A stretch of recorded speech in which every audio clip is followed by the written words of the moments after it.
Naku, wala na talaga si Queenie. Oh, ito na yung kapatid mo. Alagaan mo yan. Ano ba yan? Wala na si Queenie. Sasali pa naman ako sa laro nila. Uuwi na nga lang ako. Kapatid, kaya kita buhayin kahit wala na si nanay.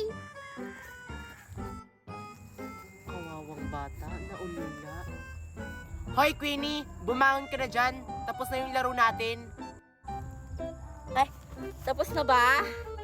Nakakapagod pala maging buntis, no? Ang hirap manganak. Kaya, huwag kang makipagtali kapag bata ka pa.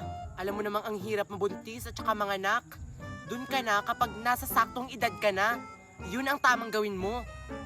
Paano yan, Marian? Buntis ako ngayon eh. Oy,